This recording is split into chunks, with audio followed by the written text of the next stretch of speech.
నమస్కారం BJP TV news కి స్వాగతం. హెడ్లైన్ చూద్దాం. హైదరాబాద్ లో రెండవ రోజు ఐటీ సోదాలు. పిస్తా హౌస్, మహఫిల్, షాగ్ హౌస్ యజమానుల ఇళ్లలో ఐటీ రైడ్స్. ఎన్కౌంటర్ భయం ఉంటే లొంగిపోండి, మావోయిస్టులకు ఇంటెలిజెన్స్ ఏడీజీ మహేష్ చంద్ర హెచ్చరిక.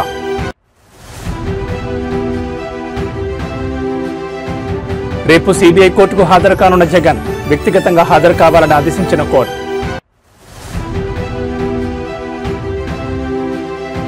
గ్రూప్ 2 సెలక్షన్ లిస్టు రద్దు చేసిన తెలంగాణ హైకోర్టు. టీజీపీఎస్సీ పరిధి దాటి వ్యవహరించిందన్న ధర్మాసనం.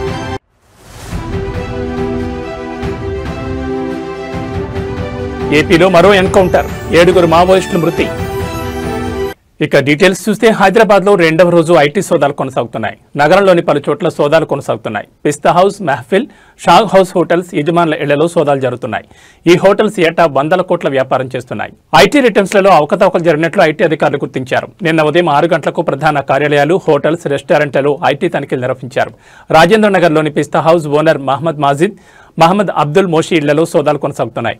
ఇప్పటికే మహమ్మద్ మాజిద్ కి సంబంధించిన వర్కర్స్ ఇళ్లలో సోదాలు చేస్తున్నారు. వర్కర్ల దగ్గర నుంచి కీలక డాక్యుమెంట్లు, కంప్యూటర్, హార్డ్ డిస్క్లు స్వాధీనం చేసుకున్నారు. రికార్డులో చూపిన ఆదాయానికి నిజమైన ఆదాయం మధ్య వ్యత్యాసం గుర్తించారు. ట్యాక్స్ చెల్లింపులో తేడాలను గుర్తించారు. షాగోస్ హోటల్స్ లో నిన్న రాత్రి 10 గంటల వరకు కొనసాగిన ఐటీ సోదాలు తాజాగా ముగిశాయి.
ఏపీలో వరుసగా ఎన్కౌంటర్లు జరుగుతున్న నేపథ్యంలో ఇంటెలిజెన్స్ ఏడీజీ మహేష్ చంద్ర లడ్డా కీలక ప్రకటన చేశారు. ఇవాళ ఉదయం నిర్వహించిన ప్రెస్ మీట్లో ఆయన మాట్లాడుతూ ఛత్తీస్గఢ్లో ఆపరేషన్ కగార్, తెలంగాణలో కొందరు మావోయిస్టుల లొంగుబాటు నేపథ్యంలో షెల్టర్ కోసం మావోయిస్టులు ఏపీలోని కొన్ని ప్రాంతాలను ఎంచుకున్నారని తెలిపారు.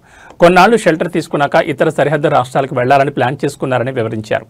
మావోయిస్టులు లొంగిపోవడానికి వస్తే స్వాగతిస్తామని తెలిపారు. 2026 మార్చి నాటికి ఆపరేషన్ కగార్ను ముగిస్తామని, ఈలోగా ఎవరికైనా ఎన్కౌంటర్ భయం ఉంటే మీడియా ద్వారా లొంగిపోవచ్చని సూచించారు. రాష్ట్రంలో ఇప్పటివరకు 50 మంది మావోయిస్టులను అరెస్ట్ చేశామని తెలిపారు. లొంగిపోయిన మావోయిస్టులు ఎవరిని తాము encounter చేయలేదన్నారు.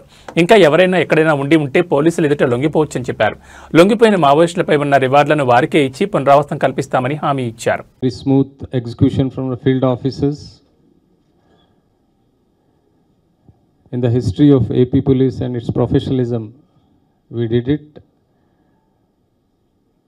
and will continue to strive that AP becomes a Maoist free state. కొంతమంది నిన్న నాకు కూడా చెప్పారు. ఆ తర్వాత I have seen in media that how many people, so many people can come and stay here and police is not aware. I would say it's not correct. We had our intelligence, we were keeping a track. We were waiting for the right opportunity because we wanted to know వాళ్ళు ఏమి చేయగలుగుతారు, వాళ్ళ plan ఏమి, ఎందుకు ఇక్కడ వస్తున్నారు, ఫ్యూచర్లో ఏమి ఎక్కడెక్కడ పోతారు, ఇవన్నీ దృష్టి వల్ల we were just keeping silent and observing everything. So I assure all people of Andhra Pradesh that AP Police, our intelligence network, all we are alert. We are here to safeguard the state the best possible way. ఈ arrest వల్ల భయపడాల్సిన అవసరం లేదు. YCP అధినేత మాజీ ముఖ్యమంత్రి YS Jaganmohan Reddy సుదీర్ఘకాలం తర్వాత అక్రమాస్తుల కేసులో రేపు హైదరాబాద్లోని సీబీఐ ప్రత్యేక కోర్టు ఎదుట వ్యక్తిగతంగా హాజరు కానున్నారు.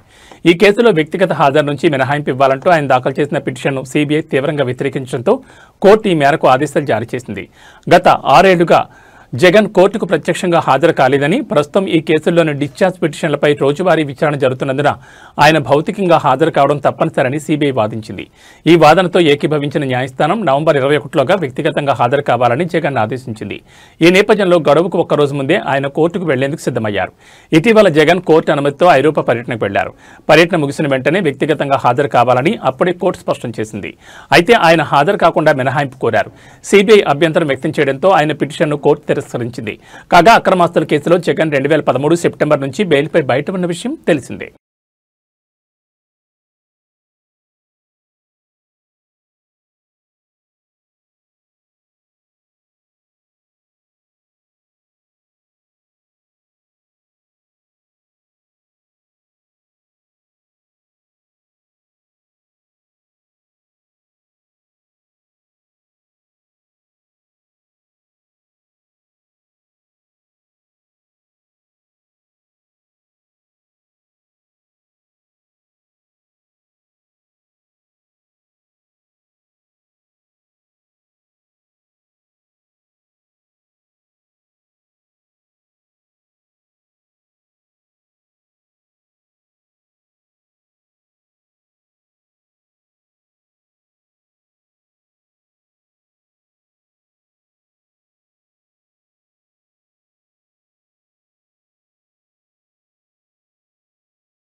ఆంధ్రప్రదేశ్లో మరో ఎన్కౌంటర్ జరిగింది. మంగళవారం అల్లూరు సీతారామరాజు జిల్లా మారేడుమిల్లి అటవీ ప్రాంతంలో జరిగిన ఎన్కౌంటర్లో మావోయిస్ట్ టాప్ లీడర్ హిడ్మా, ఆయన భార్య హేమ సహా 6 మృతి చెందగా విజయవాడ సహా పలు ప్రాంతాల్లో పెద్ద సంఖ్యలో మావోయిస్టులను అరెస్ట్ చేశారు పోలీసులు.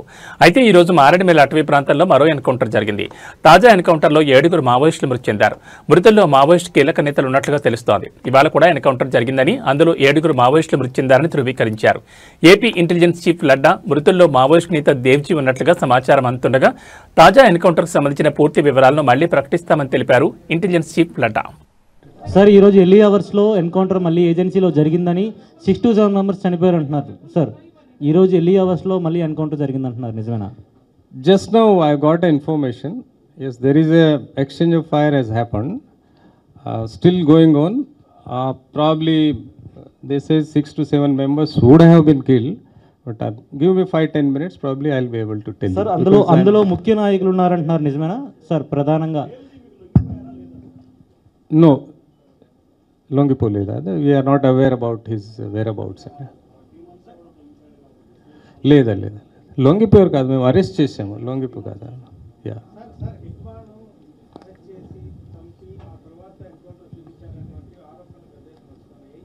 నో, దట్స్ అబ్సల్యూట్లీ రాంగ్ అండి, కరెక్ట్ కాదండి. అనుమానం ఏపీసీఎల్సీ వీళ్ళు ఉన్న వాళ్ళ పని ఏదో ఒక జరిగితే something they will have to keep themselves busy కదా. If they have anything specific they can go to the court, they can ask for whatever they want.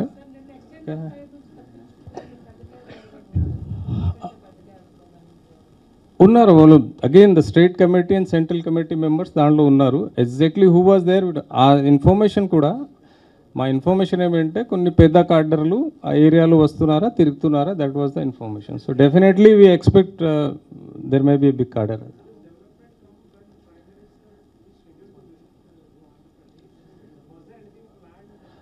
No, these are the two independent things. They are nothing to do with that. ఎవరైతే మావోయిస్టులకు ఆశ్రయం కల్పిస్తున్నారో వాళ్ళకి మీరు ఎలా warn చేస్తారు? అదేవిధంగా ఇప్పుడు వరకు ఆశ్రయం కల్పిస్తారు. I can suggest them, I request them, please come and surrender. Government is వాళ్ళ మీద ఉన్న సరెండర్ అమౌంట్ కూడా వాళ్ళకి ఇచ్చి రీహాబిలిటేషన్ కోసం skill and area committee members 19, then platoon members 23, total 50. దీనిలో weapons 45 weapons, ammunition 272 rounds, 20 pellets and 280 cartridges, 2 magazines, 4 knives, then 750 gram wire, communication equipment, Maoist literature అన్నీ కూడా సీజ్ చేయడం జరిగింది. ఆ ఎన్కౌంటర్ తర్వాత కొంతమంది ఎస్కేప్ అయిపోయారు. సో దానికి మేము స్పెషల్ ఆపరేషన్ మళ్ళీ లాంచ్ చేయడం జరిగింది in continuation to the same operation. So those people are only people who are left out as of now, as per our information, and probably shortly we'll try to take them. I'll say this is one of the biggest specific int-based. 10 ఏళ్ల క్రితం తెలంగాణలో నిర్వహించిన group 2 నియామకాల ప్రక్రియపై high court కీలక తీర్పు వెలువరించింది. 2015-16 notification సంబంధించి ఎంపికైన అభ్యర్థుల జాబితాను రద్దు చేస్తున్నట్లు ప్రకటించింది. తెలంగాణ పబ్లిక్ సర్వీస్ కమిషన్ తమ ఆదేశాలను ఉల్లంఘించి పరిధి దాటి వ్యవహరించిందని ధర్మాసనం వ్యాఖ్యానించింది. ఈ కేసుకు సంబంధించిన పిటిషన్లపై విచారణ జరిపిన జస్టిస్ నగేష్ భీమపాక ధర్మాసనం జవాబు పత్రాల్లో వైట్నర్ వాడకం, దిద్దుబాట్లపై తీవ్ర అసహనం వ్యక్తం చేసింది. ట్యాంపరింగ్ జరిగినట్లు స్పష్టంగా తెలుస్తున్నా అలాంటి జవాబు పత్రాలను మూల్యాంకనం చేయడం చట్టవిరుద్ధమని స్పష్టం చేసింది. సాంకేతిక కమిటీ సూచనల మేరకు పునర్మూల్యాంకనం చేపట్టాలని ఆదేశించింది. ఈ మొత్తం ప్రక్రియను 8 వారాల్లో పూర్తి చేసి కొత్తగా అర్హుల జాబితాను ప్రకటించాలని టీజీపీఎస్సీని ఆదేశించింది. టీజీపీఎస్సీ 2015లో గ్రూప్ 2 నోటిఫికేషన్ విడుదల చేయగా 2016 నవంబర్లో రాత పరీక్షలు నిర్వహించింది. అనంతరం 2019లో నియామకాలు చేపట్టింది. అయితే మూల్యాంకనంలో అవకతవకలు జరిగాయని ఆరోపిస్తూ పలువురు అభ్యర్థులు హైకోర్టును ఆశ్రయించారు. సుదీర్ఘ విచారణ అనంతరం కోర్టు ఈ తీర్పును వెలువరించింది. ఈ తీర్పుతో అప్పటి నుంచి ఉద్యోగాల్లో ఉన్న వారి భవిష్యత్ ప్రశ్నార్థకంగా మారింది.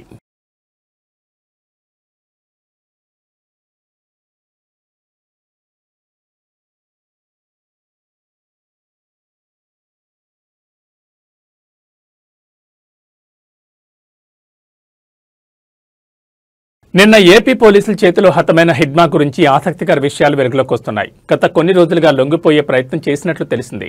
ఈ మేరకు తన ఆలోచనలు, నిర్ణయాలపై బస్తర్లో ఉన్న ఒక జర్నలిస్టుకు హిడ్మా లేఖ రాశారు. తన చివరి లేఖలో ఆయుధాలు విడిచేందుకు ఆలోచిస్తున్నట్లు పేర్కొన్నాడు. ఆంధ్రప్రదేశ్కు రావాలని నవంబర్ 10న జర్నలిస్టుకు రాసిన లేఖలో పేర్కొన్నాడు. ఎక్కడ లొంగిపోవాలన్నది నిర్ణయించాల్సి ఉంది. మా భద్రతకు హామీ ఇస్తే లొంగిపోయేందుకు సిద్ధం. త్వరలో హిందీతో పాటు తెలుగులోనూ ఆడియో మెసేజ్ పంపుతాం. ఆయుధాలు విడిచే ముందు కొన్ని అంశాలపై చర్చించాల్సి ఉందని లేఖలో రాసుకొచ్చారు. ఇదిలా ఉండగా ఏపీలోని మారేడుమిల్లి అటవీ ప్రాంతంలో నిన్న ఉదయం జరిగిన ఎదురు కాల్పుల్లో మావోయిస్టు కీలక నేత, కేంద్ర కమిటీ సభ్యుడు మాధ్వి హిడ్మా మృతి చెందిన విషయం తెలిసిందే. హిడ్మాతో పాటు ఆయన భార్య రాజీ, మరో 4 మావోయిస్టులు పోలీసులు ఎదురుకాల్పుల్లో మరణించారు. ఈ మేరకు హిడ్మా రాజే మరణించిన విషయాన్ని పోలీసులు నిర్ధారిస్తూ వారి మృతదేహాల ఫోటోలను రిలీజ్ చేశారు. ఆంధ్రప్రదేశ్, ఛత్తీస్గఢ్, ఒడిశా సరిహద్దులో మావోయిస్టుల కదలికలకు సంబంధించి ఖచ్చితమైన సమాచారంతో మారేడుమిల్ అటవీ ప్రాంతంలో భద్రతా బలగాలు ఈ రోజు ఉదయం కూంబింగ్ చేపట్టాయని ఏపీ డీజీపీ హరీష్ కుమార్ గుప్తా తెలిపారు.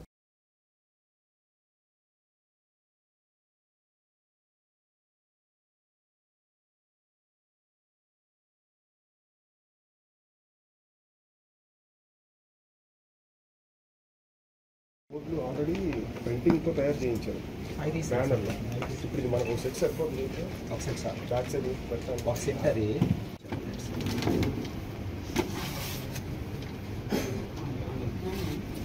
మానసిక వైకల్యంతో ఉన్న కొడుక్కి కనీసం తిండి లేక అనారోగ్యం పాలై మృతి చెందగా కొడుకును పూడ్చిపెట్టేందుకు డబ్బులు లేక శ్మశానంలో గంటల తరబడి కొడుకు మృతదేహాన్ని ఒడిలో పెట్టుకుని ఏడుస్తూ గడిపాడు ఓ తండ్రి. ఈ హృదయ విదారకర ఘటన మహబూబ్ నగర్లో చోటు చేసుకుంది.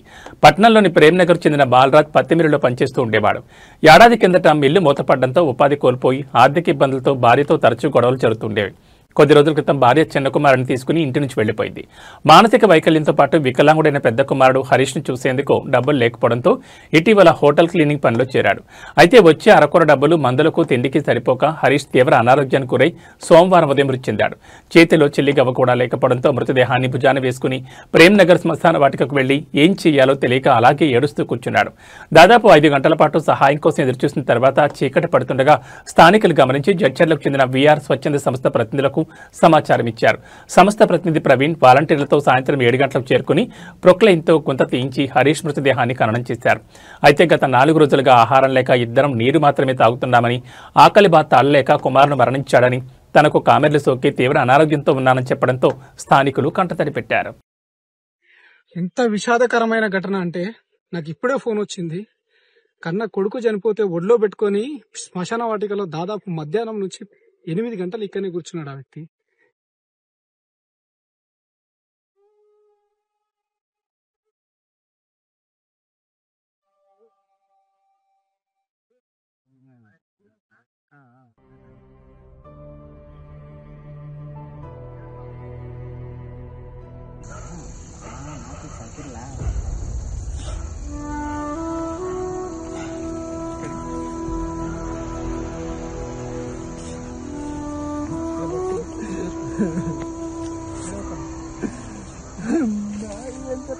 నీకు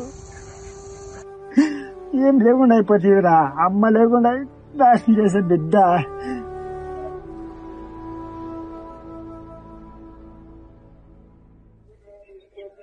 ఉండలేనా, ఏం బాధపడకుండా కొంచెం ప్రశాంతంగా ఉండను. కృష్ణా జిల్లా ఆటోనగర్లో 28 మంది మావోయిస్టులను పోలీసులు అదుపులోకి తీసుకున్నారు. అనంతరం జిల్లా ఎస్పీ విద్యాసాగర్ నాయుడు మాట్లాడుతూ ఇంటెలిజెన్స్ రిపోర్ట్ ఆధారంగా పోలీసులు ఆక్టోపస్ కలిసి సంయుక్తంగా ఆపరేషన్ నిర్వహించామన్నారు. 28 మంది మావోయిస్టులను అదుపులోకి తీసుకున్నట్లు చెప్పారు. ఇందులో దేవ్జీ అనుచరులు 9 మంది ఉండగా మిగతా 19 మంది హిడ్మా దళానికి సంబంధించిన మావోయిస్టులను తెలిపారు. ఈ క్రమంలోనే ఆయుధాలు కూడా స్వాధీనం చేసుకున్నట్లు పేర్కొన్నారు.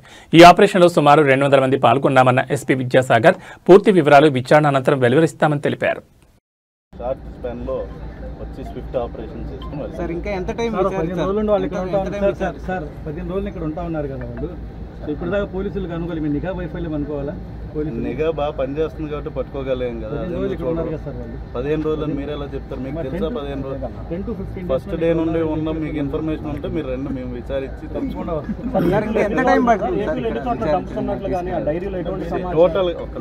టోటల్గా మనం ఈరోజు ఓవరాల్గా 5 జిల్లాల్లో ఈ ఆపరేషన్ అనేది ప్యారలల్గా జరుగుతుంది. నా జిల్లాకు సంబంధించి మేము చెప్పాము.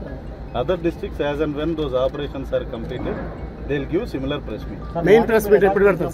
రేపు పెడతాం. రేపు చెప్తాను. మార్నింగ్ బిల్డింగ్కి వెళ్ళిన టైంలో ప్రతిఘటించడం కానీ అంటే చూడండి, మన దగ్గర ఉండే వెపన్స్తో పోల్చుకుంటే, మన దగ్గర ఉండే ప్రొఫెషనల్ టీమ్తో పోల్చుకుంటే those people are from Chhattisgarh, they are relatively new చాలా మంది. అదే అండి, అది మనం ఒకసారి విచారిస్తే అండి పేర్లు అవి తీసుకోవాలి, డేటాబేస్లో చెక్ చేయాలి, వాళ్ళ మీద ఇంకా ఏమేమి వాటిలో ఇన్వాల్వ్ అయ్యారా లేదా అన్నది కనుక్కోవాలి. That's a long process. It takes more than a full day. Sir A port సమీపంలో ఈ షెల్టర్ తీసుకోవడానికి ఎక్కడండి ఎయిర్పోర్ట్ సమీపంలో? జోన్ కదా సార్, ఎన్టీఆర్ జిల్లా, కృష్ణా జిల్లా అంటే విఐపి జోన్. అలా ఎక్కడ షెల్టర్ తీసుకుంటున్న నిషేధం ఏం లేదండి. ఓన్లీ థింగ్ ఏంటంటే ఇది ఇండస్ట్రియల్ ఏరియా మనం గమనించుకుంటే దీంట్లో చాలామంది బయట రాష్ట్రాల నుండి ఎంతోమంది ఛత్తీస్గఢ్, ఒరిస్సా, అదేవిధంగా జార్ఖండ్ ఇక్కడ నుండి లేబర్స్ చాలామంది వచ్చి పోతూ ఉంటారు. అది ఈ రోజున జరుగుతుంది కాదు కదా, మనకి పెన్నలూరు ఆటోనగర్లో ఎప్పటి నుండో బయట రాష్ట్రాల నుండి వచ్చి వెళ్ళటం అనేది అది సహజం. సో అలా వచ్చి ఉండొచ్చు. వచ్చిన తర్వాత మేము వాళ్ళ మీద నిఘా పెట్టుకున్నాం కాబట్టి వీళ్ళేమీ చిన్నోళ్ళు కాదు కదా, ఇలా ఇంట్లోకి రాగానే అలా వెళ్ళి పట్టుకుని వచ్చేయడానికి. వీళ్ళ మీద కొద్ది రోజులుగా నిఘా ఉండుంటుంది కదా మాకు కూడా. దీంట్లో లా అండ్ ఆర్డర్ సైడ్ నుండి ఐ వాజ్ దేర్, మా గన్నవరం డిఎస్పీ గారు ఉన్నారు, ఇన్స్పెక్టర్స్ ఉన్నారు, కంకిపాడు, పెనమలూరు, అదేవిధంగా మన గన్నవరం ఇన్స్పెక్టర్స్ ఉన్నారు. వాళ్ళ team law and order team వచ్చింది. ముఖ్యంగా ఆక్టోపస్ టీం దీంట్లో పార్టిసిపేట్ చేసింది. ఆక్టోపస్ డిఏజీ గారు ఉన్నారు. So it's a joint effort. Intelligence విభాగం నుండి వాళ్ళు డిఫరెంట్ ప్లేసెస్లో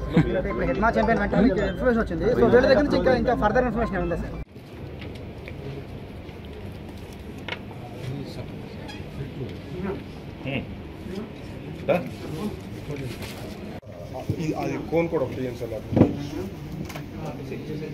ఈయేమో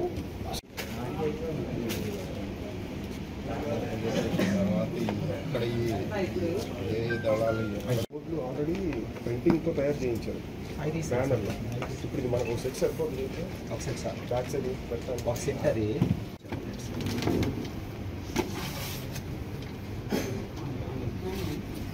ఆముదం గింజల నుంచి అత్యంత ప్రమాదకర విషం తయారు చేసి అమాయకుల ప్రాణాలు తీయాలని చూసిన ఉగ్రవాది అహ్మద్ మొహియుద్దీన్ సయ్యద్పై జైలులో దాడి జరిగింది. అహ్మద్ను యాంటీ టెర్రరిస్ట్ స్క్వాడ్ పోలీసులు అరెస్ట్ చేసి జైలుకు తరలించిన విషయం తెలిసిందే. ప్రస్తుతం అతను గుజరాత్లోని సబర్మతి జైల్లో హై సెక్యూరిటీ బ్యారక్లో ఉన్నాడు. అయితే ఏం జరిగిందనే విషయంపై పూర్తి సమాచారం లేనప్పటికీ అహ్మద్పై తోటి ఖైదీలు దాడి చేసి తీవ్రంగా కొట్టారని తెలుస్తోంది. ఈ ఘటనపై దర్యాప్తు జరుపుతున్నామని, ఖైదీలు ఎందుకు దాడి చేశారనే విషయంపై ఆరా తీస్తున్నట్లు జైలు అధికారులు తెలిపారు. ఖైదీలు మూకుమ్మడిగా దాడి చేయడంతో అహ్మద్ ప్రాణాలు కాపాడేందుకు పోలీసులు జోక్యం చేసుకోవాల్సి వచ్చిందని సమాచారం. దాడి గురించిన సమాచారం అందిన వెంటనే గుజరాత్ యాంటీ టెర్రరిజం స్క్వాడ్ బృందం సబర్మతి జైలుకు చేరుకుంది. దాడి ఎలా, ఎందుకు జరిగిందనే అంశంపై దర్యాప్తును ప్రారంభించింది.